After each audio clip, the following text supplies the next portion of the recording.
Welcome to JWL Sports, where we review all the best sports clips from around the world. Now you're probably wondering, why should I watch here instead of anywhere else? Because over here, I actually read every single comment. So if you think what I'm saying is the most ridiculous thing you've ever heard, let me know in the comments below. If you think what I'm saying is the most amazing thing, then definitely please let me know. Either way, let's get into some discussions, let's get into some fights, but ultimately, let's just have some fun. And please do consider subscribing. We are building an amazing community here, and it's turning into something truly, truly special. I want to build something that we all genuinely feel connected to, something that we're really excited to be part of, and I think we're well on our way to doing it. So without further ado, let's get to it.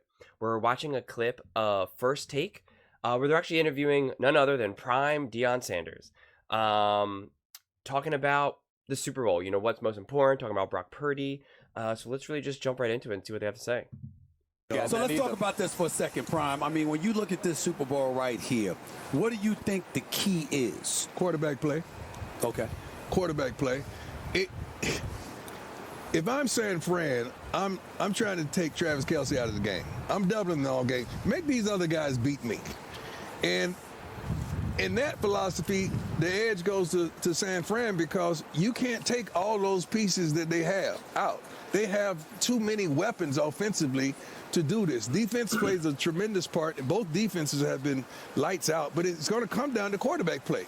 Somebody's going to make the mistake or mistakes. Right. And that's going to be the difference. How have both of y'all, the two of you and Ocho, how have y'all felt when y'all have heard all of the talk and the debate, despite the numbers we've seen from Brock Purdy?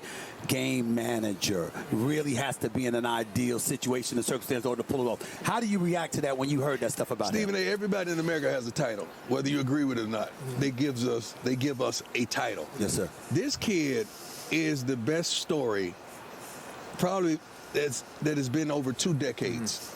Coming from the last player taken to in the Super Bowl and lead his team to the Super Bowl because of his play. I love this kid, man. I mean, shoot, I'm looking for a Brock Purdy. Brock Purdy. I'm sorry, I can't recruit right now. It's a dead period. I'm sorry, it's a dead period.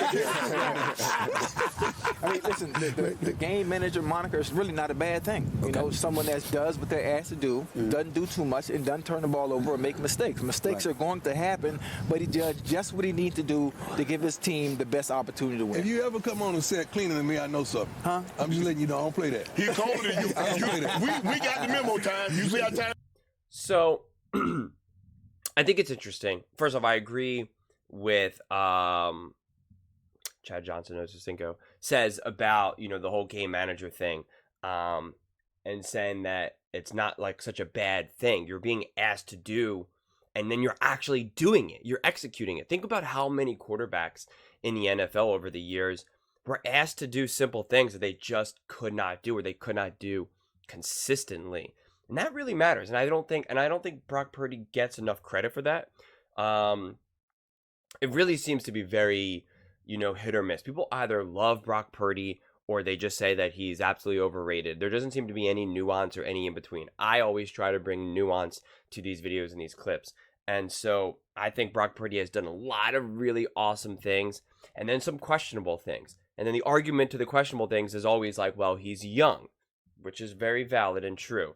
But the problem is that he's surrounded by elite talent and an elite head coach. So therefore, that leash is shorter because there's no one to really blame, right? Like if the offense isn't working well, the blame will just naturally fall on to Brock Purdy, whether right or wrong. That's just the way it is. He's the youngest. He's the most theoretically immature. And I don't mean emotionally immature. I just mean from a football skill set and within his career. And so I would just say that Patrick Mahomes has won a lot of games being a game manager. Like he really has, especially over the years, especially as he's matured as a quarterback and an NFL player. This season has been all about managing games, especially in the playoffs as well. So this idea that a game manager is somehow like a slur or, just like this ultimate line of disrespect, I think it's just silly, because Cam Newton is the one that in the more recent side has really, I don't want to say popularized it because he hasn't, but he's definitely like made it this kind of battle right now of a game manager versus like a game changer, a game breaker, or whatever. And the truth is that if Cam Newton has actually had the ability to manage games better, he would maybe still be in the NFL. But he was out of the NFL because he couldn't be a game manager. Yes, did he have the potential to take over a game more than, say, a Brock Purdy? Sure. But Brock Purdy can also do a lot of things that Cam Newton can't. And because of that, people want Brock Purdy. And there is very easy for them to be like, nah, we don't need Cam. Yeah, sure, we know he can do some great stuff, but nah, there's too much to deal with him with that. And that's something that Brock Purdy doesn't have. And that can't be taken for granted. You have to give that, you have to tip your hat to that to a Brock Purdy. And in terms of what Deion Sanders said, I think it's interesting about doubling up Kelsey, and I really wholeheartedly agree with that. And it's something that the Ravens did not do at all. It didn't, and Eric Mangini talked about this as well, that like it was just, defense, just like what the heck were the Ravens doing? Like it was sacrilegious to see the Ravens defense not double team Kelsey, and he's went up to, what was it, like 11 catches or something, and just obviously balled out that game. And it was just like, what are you doing? That is their best weapon. Double him, make it difficult for him, and they didn't. And so you just have to imagine that the 49ers are not silly enough to do that. The Ravens' just game plan was terrible. I mean, it just was start to finish. And so you have to imagine that the 49ers are going to come up with a better game plan. But Prime made it sound like, as long as you double up Kelsey, then that's all they have, and that the 49ers have more weapons, and so the Chiefs defense doesn't have the ability just to double up one player, and that's it. And then boom. But then he then said, but it'll come down to quarterback play. And it's who's going to make a mistake. So it was weird because he pointed out, essentially, on one side of the take, he's pretty much saying the 49ers should win this game because they have more weapons, right? But then he then says it's on the quarterback play. And then if it's on the quarterback play, are you really going to put your bet on Purdy or Mahomes to make mistakes? Like, who has made the least amount of mistakes just this playoff season? It's obviously been Patrick Mahomes, right? Patrick Mahomes is the best quarterback in the NFL right now. So if your game plan is just saying, okay, we just need to keep this game tight, and we just got to wait for Patrick Mahomes to mess up or make a mistake, that's a bad game plan. So I'm really kind of confused by it. It's one thing if the 49ers had this elite defense, right? Elite, number one in the NFL, and there was just game breaking everything, kind of not unlike what the Eagles had last season, just like absolutely trouble. And it's not to say that the 49ers defense is trash by no means, but it's just, if that was the huge point, their defense was, oh my God, they just get to the quarterback all day, they're just going to make it trouble for Patrick Mahomes. Then I could see, okay, right, you're leaning on the strength of your team. But that's not necessarily what has guided the 49ers to where they're at right now. It's really been their offense has been leading the charge. Shanahan, the offensive head coach, and all of that. So it was definitely like a somewhat confusing of a comment by Deion. So I'm not entirely sure where he was going with that, honestly. Why you keep bringing up memos and nobody receives your memos? No. You supposed to have sent the memo. You the EP. No, he's the everything. Yes, what I'm saying. Well, let's not move another step without commenting on how fly Molly is, okay? Let's just get this straight. This is the baddest girl in the game. Thank you. She's frozen. know that. She's frozen right now, Ty. She can't say too much. The problem is she knows it, and she tells us all every morning. No. She tells me it's Nice. that's what I'm trying to say. No one cares. Good, you feel good. That's right. If you feel Somebody good, said then that. play good. Somebody If very you play Patrick Mahomes was a game manager in the second half against the Ravens. There has to be a time. There's never going to come a time in a ball game. Now, Brock Purdy's going to have to make a play. He has been. That's why they're there.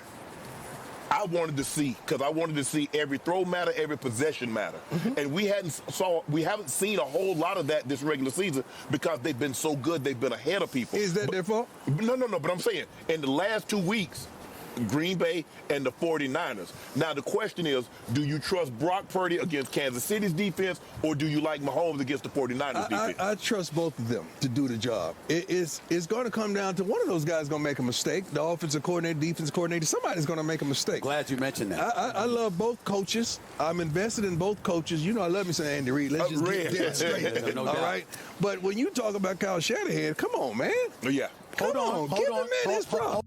But that doesn't really make sense because Brock Purdy has made more mistakes in the last couple of games. Yes, he has overcome those mistakes, but he has made those mistakes. Patrick Mahomes has been flawless in 3 of the games compared to Purdy, who has not been flawless in his 2 games. So I don't understand that what Deion Sanders is saying is very, very inconsistent. Hold on. I'm going to give the man his props. The man has been to 4 of the last 5 NFC championship games, and this is his 3rd straight. But I also saw a man as an offensive coordinator that didn't run the ball enough and lost a 28-3 lead in the Super Bowl. I saw him have a 10-point lead against Kansas. Okay, talking about that is so irrelevant because that was with Matt Ryan. That was a long time ago. That was his first experience, true experience with the Super Bowl. He's learned, he's grown. Andy Reid lost in the Super Bowl. Plenty of people have lost in the Super Bowl and have made mistakes. That is not who he is. And yet, okay, he was up by 10 against the Chiefs, and he lost to Patrick Mahomes. Patrick Mahomes truly became Patrick Mahomes that Super Bowl. Great comeback, all of that. Not to mention, he dialed up a perfect play, Shanahan now, that Garoppolo just missed the receiver. And then if he hits that receiver, that changes the game. So you can't just keep blaming Shanahan for that. And to me, it's silly because, again, this was years ago, 5 years ago at this point. You're a different coach, you're a different player, different team, different everything. So comparing that to me is doesn't really make a whole lot of sense. Coaches grow just like players grow. He's learned. Now, if he makes another, if he's up by a lot and then makes the same mistake, then you could, call that out. But there's no reason to predict that or to even point this out as like, look at these issues that Shanahan has. That's just like, that's equivalent to pointing out random quarters or random halves of Patrick Mahomes playing in the playoffs during the Super Bowl and be like, look, he threw some interceptions or he had some really bad passes. You just don't know what he's going to do now in this Super Bowl. It's like, that doesn't really make sense, right? You wouldn't do that. You wouldn't say, Patrick Mahomes, look at all the interceptions that he threw this past season. He could definitely throw some interceptions in the Super Bowl. You're just like, I guess so. He's been taking care of the ball for the last 3 games in the playoffs against, better competition. So I don't know. I think you just start grasping at straws when you try to figure out how is a coach going to do in the playoffs or the Super Bowl, especially in this specific situation, because he has a different team with a different quarterback. Even if there's a lot of the same players, it's different because those players are now older, more mature. They're true veterans. 5 years ago, they weren't. Patrick Mahomes is not catching you by surprise anymore. Now, you know who Patrick Mahomes is. Now, you truly know Patrick Mahomes is the Patrick Mahomes. At that time, you didn't really. He didn't even win a Super Bowl yet. That was the time that he did win a Super Bowl. But those are my thoughts on this one. I would absolutely love to hear your thoughts, so please let me know in the comments below. Do you think what Deion Sanders is saying is correct, that just double team Kelsey and then the 49ers have too many weapons and they're just going to rely on Patrick Mahomes to make a mistake? Do you think that's the game plan for the 49ers? Please let me know. Do you agree with Stephen A, how there should be kind of calls to not necessarily be alarmed but concerned with Shanahan because of his previous experience? Let me know in the comments below. Please don't forget to subscribe. As I said, we are building an amazing community, and I would absolutely love to see you part of it. And please don't forget to give this video a thumbs up, as it really, really helps with the visibility and the algorithm. Thank you so much, and see you next time.